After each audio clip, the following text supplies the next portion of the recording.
is up, guys? Today's video is gonna be about how much do you charge for retail jobs. I'm basically gonna go over this presentation slide with y'all, and let's get at it. Here we go. All right, guys. So I get this question a lot. I think Rob Zilla Garage is the one that asked about pricing. So this is for you. Um, So I have two sides of the business. It's retail and there's dealerships, or you could say commercial accounts. Being fire trucks or car rental places, or just your regular mom and pop dealerships, right? Retail is basically people that find me online. They go to the internet and they just submit an estimate request, and they send pictures. So when I get that information from the customer, this could be a doctor, lawyer, nurse, a teacher, whoever. They want service done at their house. So that's considered a retail job. So there's pros and cons of a retail job versus a dealership job when it comes to pricing. Retail job, you can charge more than a dealership. Reason being is the retail jobs, say it's, a teacher, they've probably already been in a collision before and got an estimate from a local body shop. Local body shops can charge anywhere from, 40, 50, $60 per hour to do a repair on a car. These are like, your standard rate. And to fix a bumper, you can have as much as 10, 15, 20 hours plus, depending on how bad the damage is, plus any parts. So it gets pretty expensive when they take it to a body shop. Being that the industry I'm in is mobile, we go to the customer. There's a couple factors that come into play, but I'm gonna get more into that later on in this video. So the pros for retail, you can charge more. Dealerships, they might have more volume, so you charge less, but you're doing more cars every week. Uh, Retail, one of the pros is you can be flexible when it comes to scheduling. You work that out with your client. Dealerships, once you get into an agreement with dealerships as far as pricing, if your standard rate is 150 or 200 per bumper, like that's it. Like if you're gonna charge more. If it's worse, like you're locked in for life. Some dealerships will allow you to raise the price, but you have to get approval first. So it really depends on the relationship you have with the dealership management. Retail, this actually came, it was a big help during COVID.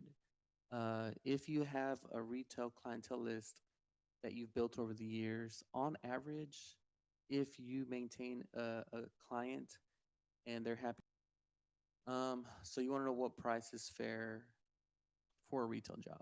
Well, you got to look at from a customer standpoint of view, right? They have a 9 to 5 job or they have their own business, they're busy. And nowadays, with the way things are, they want convenience. So chances are they probably already went to a body shop, um, and they have an estimate. So now they're trying to find the alternative, which is probably a new concept for them when they came across your service, being that it's mobile. Um, you kind of want to have an idea of what a body shop would charge. So body shops have like a standard rate. They might charge 50, $55 per body shop hour. On top of that, paint supplies per hour could probably be like 30, $35 an hour. So if an estimator looks at a bumper and says, oh, it's going to take ten hours to fix that bumper back to factory standards, and their body shop rate is $50, then that's $500 right there. If they need a new bumper, now they got to uh, add in the cost of the bumper, which OEM might be $600, or if it's aftermarket, it could be 100, 200, $300. It just depends, right? On average, from my experience, body shops can charge anywhere from 600 to like 1500 plus just to fix a bumper.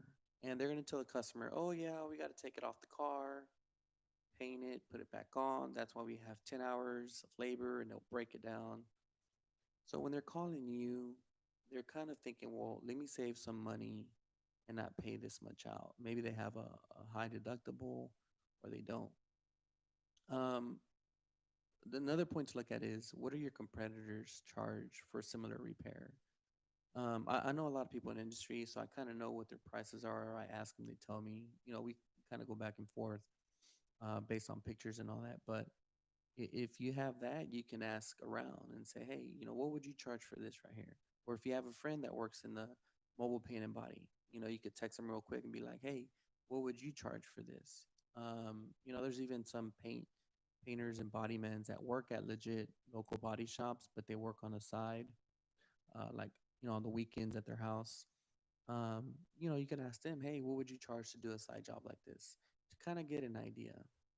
Then you have the customer. What do they think it's worth? Now, I'll give you a very important tip.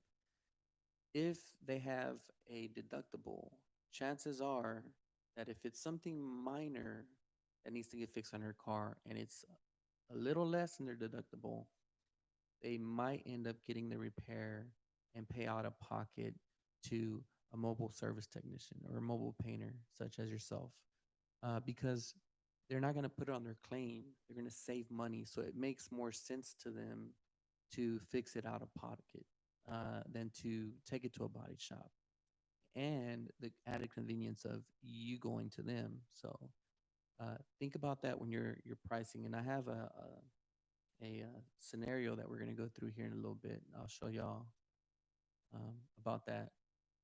So when you talk to the customer initially, what I do when I go to figure out my pricing is I want to find out what they need the most. They talk to you and they'll tell you, hey, I need to get this done before Friday. I'm going out of town. If it's a car rental, they'll tell you I got to return this car on Monday, and they need to get it done Saturday. Um, or they might say, hey, if they start using words like, hey, I just want to get the cheapest price um, that you can give me for this bumper repair, that's an indicator to you that they're, conscious about their budget. So you kind of have to tweak your numbers as you go along, as you hear what they have to say, and you look at the pictures of the damage. Sometimes you'll get calls where it's just like, hey, I heard you're the best in town, or, my friend recommended you, become highly recommended. I saw your reviews, I saw your videos. I want you to do the repair. You will get those. And you could charge a little bit more, because you could say, hey, if you're really booked, then it only makes sense that you get compensated for your time if you're going to be working overtime or working on the weekends, and their understanding of that. So you have that leverage of what their expectations are, what they're needing from you, and then also, it's convenient for them. So a lot of people nowadays are going more towards the convenience of it. So now the customer's pricing logic. Let's just assume they already had another bid, right? It could be a local body shop, but more than likely they're reaching out to you because they want to know the alternatives. Is it more or less? And some of those customers might be willing to pay more depending on if their conditions are met. What I mean by conditions is they want it done tomorrow and they'll pay double. That's one example. I had one customer one time.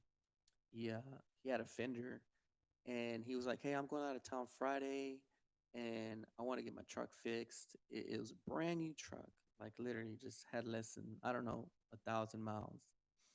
And he basically said, hey, I'll give you $1,000 if you come out today. And well, it was already like 4 o'clock in the afternoon, right? You only got 4 hours of sunlight. So I said, look, we're still gonna charge you the 625, which is our normal fee for something like what he had. Um, and I told him, we're not gonna take advantage of you like that. Like it's how I do business, and I'm gonna take care of you. But he was one of those people that, hey, the more you pay, the more better service you're supposed to get, I guess. Um, the other thing too is sometimes your customers might be just window shopping. So if they're using certain indicators in their language where they're ready to buy, they're ready to schedule, these are very hot leads. You want to pay attention to what they're telling you. If somebody's window shopping and you might get 5 calls or 10 or 15, 20 calls a day. You could spend more time per customer on the phone, or you can give them like a range. um, for these are for window shoppers.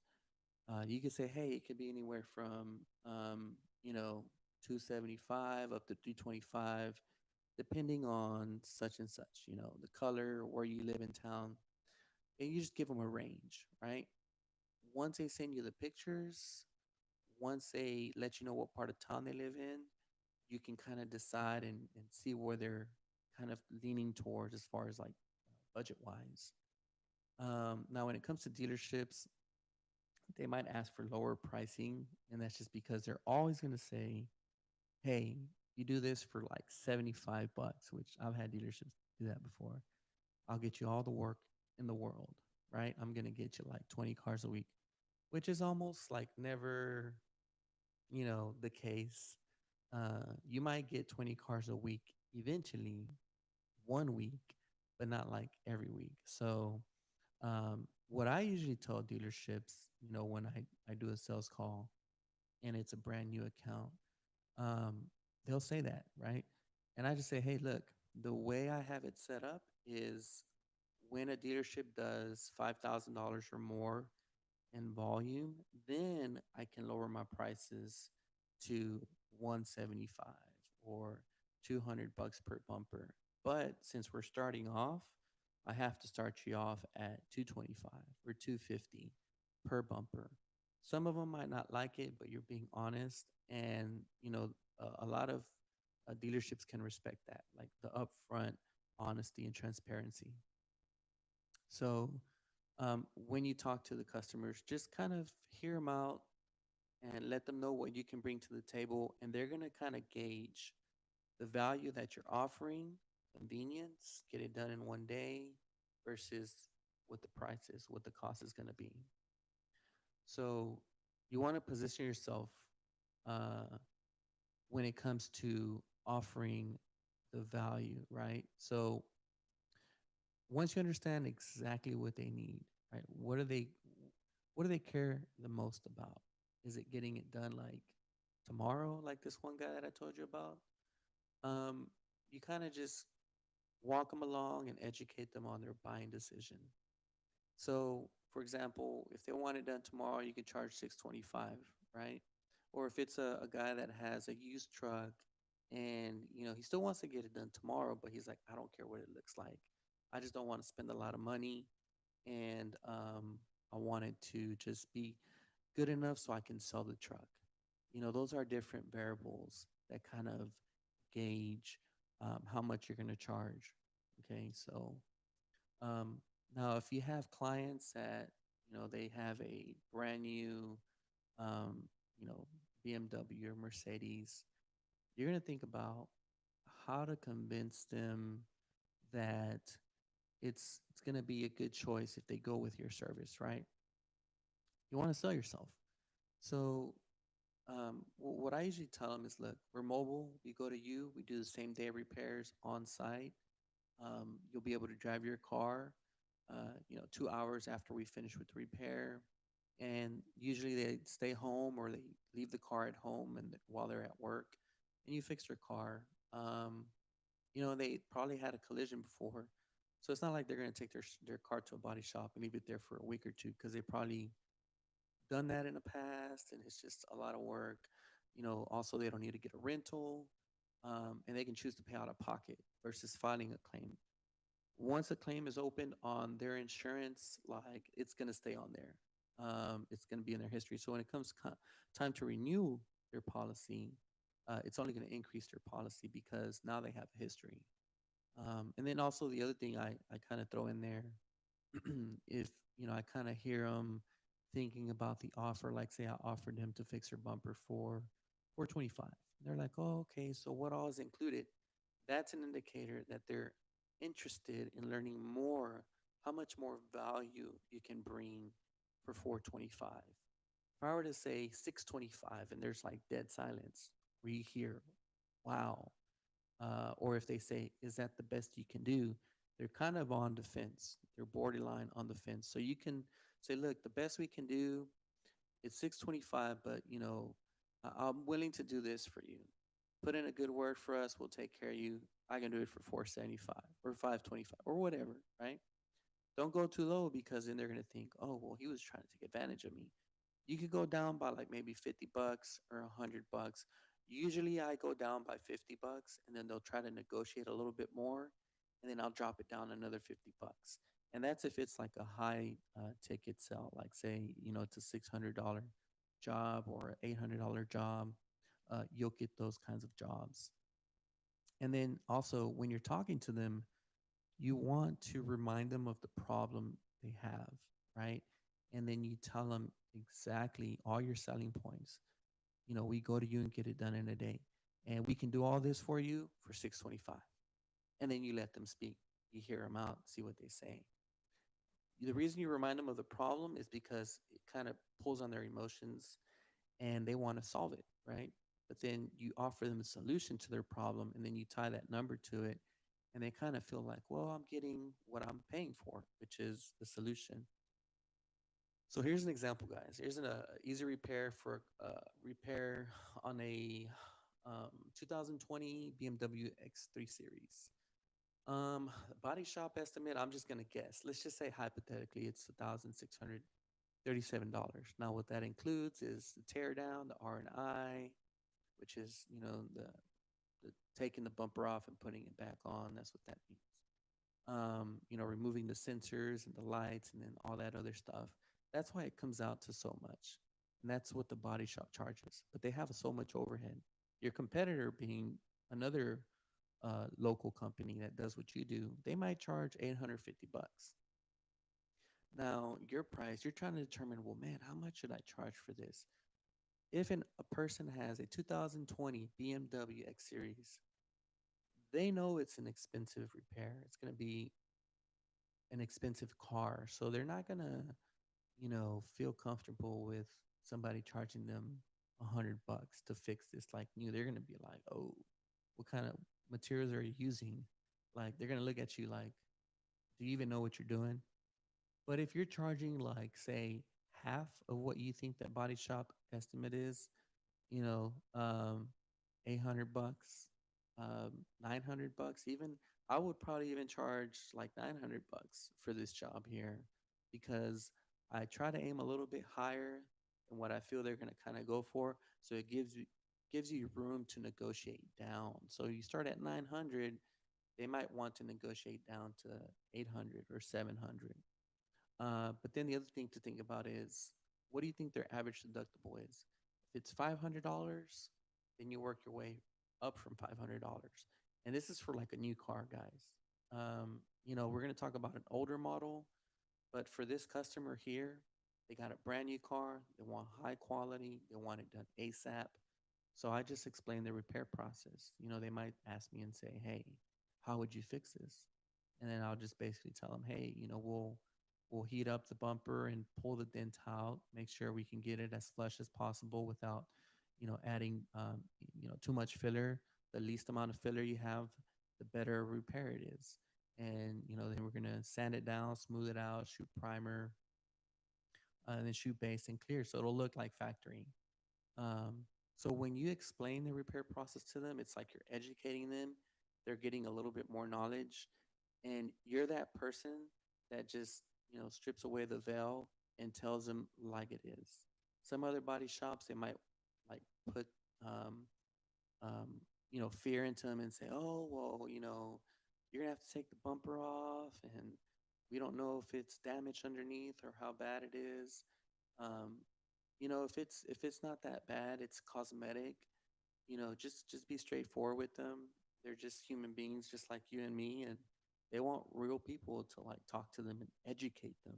Not treat them like they're somebody that they can make some money off of. You're trying to help them make the best buying decision for them.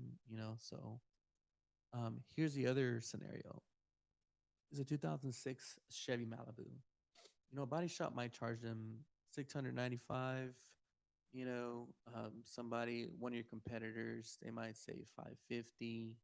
Um, and if you don't have any work, if you're kind of like struggling, or you could take in some more work for the week, you could drop it down, $100 less than what you think your competitor is going to offer. So that way you can get the job. And this is a customer that's like, oh, I'm not in a hurry to fix it, right? They don't want to claim it on their insurance. They just want to sell the car, and they're curious what it's going to cost to fix. So those customers, I just sometimes I give them a ballpark, and the ballpark that I give them, I kind of aim high. Say like, if their budget in their mind is $400, I'll start maybe at like 550. Okay, and the more I educate them about them, and they say that the minute they ask me, "Is that the best you can do?" I bring it down $100. So I'll end up at 450.